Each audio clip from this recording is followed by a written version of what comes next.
Hello दोस्तों, study audio books इन Hindi channel में आपका बहुत बहुत स्वागत है। लास्ट क्लास में हमने अनुच्छेद 251 तक पढ़ाई की थी। आज का जो अनुच्छेद है, आज हम अनुच्छेद 252 से स्टार्ट करते हैं। जो ये रिवीजन है अनुच्छेद 200 का ही अभी चल रहा है पॉलिटी में, क्योंकि ये जो अनुच्छेद होते हैं ये याद नहीं रहते। तो कई बार ऐसा होता है कि अगर कुछ भी काम कर रहे होते हैं, फिर भी जैसे कि लड़कियां हैं वे तैयारी कर रही होती है, घर का काम काज भी करना पड़ता है, तैयारी के साथ साथ मुझे भी करना पड़ता है, मैं भी करती हूँ। तो उसमें क्या होता है कि आप जब भी मतलब हेडफोन लगा लीजिए, ब्लूटूथ आती है तो वो करके कान में लगा करके और आप इसको चला दीजिए, तो फिर आपको अच्छे से मतलब ये रिवीजन भी होता रहेगा। चलिए तो स्टार्ट करते। ये ऐसे टॉपिक है कि रोज़ रोज़ अगर रिवीजन करते हैं तभी याद रहते हैं, ज़्यादातर इतना मतलब रिवीजन तो करना ही होता है। ओके, स्टार्ट करते हैं। अनुच्छेद 252 जो कि संबंधित है 2 या अधिक राज्यों के लिए उनकी सहमति से विधि बनाने की संसद की शक्ति और ऐसी विधि का किसी अन्य राज्य द्वारा अंगीकार किया जाना। अब बात करते हैं अनुच्छेद 253 अंतर्राष्ट्रीय करारों को प्रभावी करने के लिए विधान। अनुच्छेद 254 संसद द्वारा बनाई गई विधियां और राज्यों के विधानमंडलों द्वारा बनाई गई विधियों में असंगति। अब बात करते हैं अनुच्छेद 255 सिफारिशों और पूर्व मंजूरी के बारे में अपेक्षाओं को केवल प्रक्रिया के विषय मानना। यहाँ ये खत्म हुआ। अब बात के जो अनुच्छेद स्टार्ट होंगे वे केंद्र राज्य प्रशासनिक संबंध है, जो कि संबंधित है अनुच्छेद 256 राज्यों की ओर संघ की बाध्यता। अनुच्छेद 257 कुछ दशाओं में राज्यों पर संघ का नियंत्रण बहुत ही महत्वपूर्ण अनुच्छेद है। अनुच्छेद 257 का निरसित। अनुच्छेद 258 कुछ दशाओं में राज्यों की शक्ति प्रदान करने आदि की संघ की शक्ति याद रखें। अब बात करते हैं अनुच्छेद 258 जो कि संबंधित है संघ को कृत्य सौंपने की राज्यों की शक्ति। और अनुच्छेद 259 निरसित। अनुच्छेद 260 भारत के बाहर के राज्य क्षेत्रों के संबंध में संघ की अधिकारिता। अनुच्छेद 261 सार्वजनिक कार्य अभिलेख और न्यायिक कार्यवाहियाँ। अब बात करते हैं अनुच्छेद 262 अंतर्राज्यीय नदियों या नदी दूनों के जल संबंधी विवादों का न्याय निर्णय। अनुच्छेद 263 अंतर्राज्यीय परिषद के संबंध में उपबंध। अब जो अनुच्छेद है ये शुरू हुआ केंद्र राज्य वित्तीय संबंध। अनुच्छेद 264 निर्वचन। अनुच्छेद 265 विधि के अपराधिकार के बिना करों का अधिरोपण न किया जाना। अनुच्छेद 266 भारत और राज्य की संचित निधियां और लेख। अनुच्छेद 267 आकस्मिक निधि। अनुच्छेद 268 संघ द्वारा उद्गृहित किए जाने वाले किंतु राज्य द्वारा संग्रहित और विनियोजित किए जाने वाले शुल्क। अनुच्छेद 269 संघ द्वारा उद्गृहित और संग्रहित किंतु राज्य को सौंपे जाने वाले कर। बहुत महत्वपूर्ण है ये विधेयक। इसमें जो आपको बहुत ही ज़रूरी याद जो रखना है महत्वपूर्ण विधेयक जो है आप याद रखें।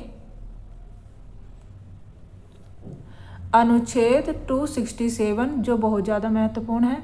अनुच्छेद 267 आकस्मिक निधि वाला ये बहुत महत्वपूर्ण विधेयक है जो कि आपको याद रखने हैं। अब बात करते हैं अनुच्छेद 268 संघ द्वारा उद्गृहित किए जाने वाले किंतु राज्य द्वारा संग्रहित किए और विनियोजित किए जाने वाले शुल्क। अनुच्छेद 269 संघ द्वारा उद्गृहित और संग्रहित किए किंतु राज्यों को सौंपे जाने वाले कर। ये भी बहुत महत्वपूर्ण है 269। अब बात करते हैं 270 अनुच्छेद 270 उद्गृहित कर और उनका संघ तथा राज्यों के बीच वितरण। अनुच्छेद 271 कुछ शुल्कों और करों पर संघ के प्रयोजनों के लिए अधिभार।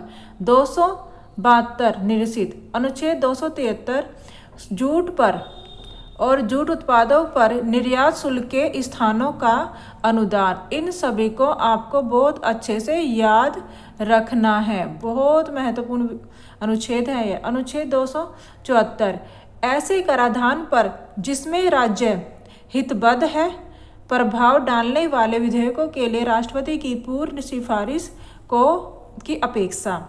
अनुच्छेद 275, कुछ राज्यों की संघ से अनुदान, कुछ राज्यों को संघ से जो अनुदान मिलता है। 276, वृत्तियां, व्यापारों, आजीविकाओं और नियोजनों पर कर। 270, या वृत्ति। अब बात करते हैं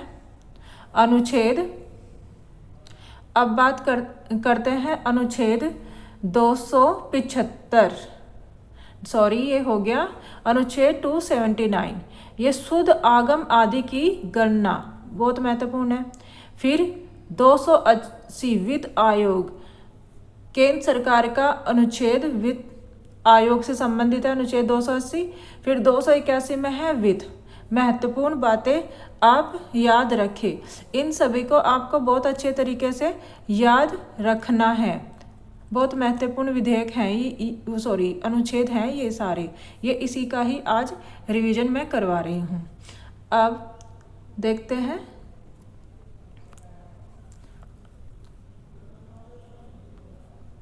अनुच्छेद 282, इसको भी अभी करते हैं अनुच्छेद 282, ठीक है। अब इसमें जो सबसे पहला जो अनुच्छेद है, अनुच्छेद 282, संघ पर या राज्य द्वारा अपने राजस्व से किए जाने वाले व्यय, ये हो गया। दूसरे में है 283, संचित निधियां, आकस्मिक निधियां और लोक लेखाओं से जमा धनराशियों की अभिरक्षा। अनुच्छेद 284, लोक सेवकों और न्यायालयों द्वारा प्राप्त कार्यकर्ताओं की जमा राशियों और अन्य धनराशियों का अभिरक्षा। 285, संघ की संपत्ति को राज्य के कराधान से छूट, बहुत महत्वपूर्ण अनुच्छेद है, याद रखिए इसको, ठीक है। आपको इसको याद रखना है, याद रखिए, ठीक है। अब बात करते हैं अनुच्छेद 286, माल के क्रय या विक्रय पर कर के अभिरोपण के बारे में निर्बंधन, ठीक है। अब बात करते हैं अनुच्छेद ये हो गया, अनुच्छेद 284 ये सब हो गया। अब बात करते हैं अनुच्छेद 287, विद्युत पर करों से छूट। अनुच्छेद 288, जल या विद्युत पर करों से छूट। अनुच्छेद 289, राज्य की संपत्ति और आय को संघ के कराधान से छूट। अनुच्छेद 290, कुछ व्ययों और पेंशनों के संबंध में समायोजन। अनुच्छेद 290 के कुछ देवस्थ निधियों की वार्षिक संदाय। अनुच्छेद 291 निरसित। अनुच्छेद 292 भारत सरकार द्वारा उधार लेना। अगर भारत सरकार आरबीआई से उधार लेती है तो यह अनुच्छेद किसके अंतर्गत है? अनुच्छेद 292। अनुच्छेद 293 राज्य द्वारा उधार लेना। ठीक है, अब बात करते हैं चाहे जो भारत सरकार है जो उनका उधार लेने का होता है। अब बात करते हैं सरकार के अधिकार और दायित्व। अनुच्छेद 294 में कुछ दशाओं में संपत्ति, अस्तियां और अधिकारों, दायित्व और बाध्यताओं का उत्तराधिकार। अनुच्छेद 295 में अन्य दशाओं में संपत्ति, अस्तियों, अधिकारों, दायित्व और बाध्यताओं का उत्तरदायित्व। अनुच्छेद 296 में राज्यसभा राजगामी या व्यक्तिगत स्वामी विहीन होने के प्रोद्भूत संपत्ति। अब बात करते हैं अनुच्छेद 297 जो कि संबंधित है राज्य, क्षेत्रीय, सागर खंड के या महाद्वीपीय मग्न तटभूमि में स्थित मूल्यवान चीजों और अन्य आर्थिक के संपत्ति स्रोतों का संघ में निहित होना। जो आर्थिक क्षेत्र होते हैं ना, उनको जो किस में होंगे, अनुच्छेद 297 के अंतर्गत वो संघ राज्य क्षेत्र के अंतर्गत आएंगे। आर्थिक क्षेत्र जो होंगे अनन्य EEZ ये क्षेत्र। अनुच्छेद 298 व्यापार करने आदि की शक्ति। अनुच्छेद 299 संविदाएं। अनुच्छेद 300 वाद और कार्यवाहियां। अनुच्छेद 300 क्या, जो कि बहुत ही महत्वपूर्ण है, विधि के प्राधिकार के बिना व्यक्तियों की संपत्ति से वंचित ना किया जाना। हो गया।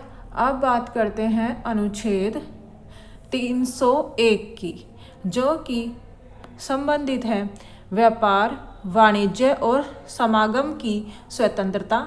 अनुच्छेद 302 व्यापार, वाणिज्य और समागम पर निर्बंधन अधिरोपित करने की संसद की शक्ति।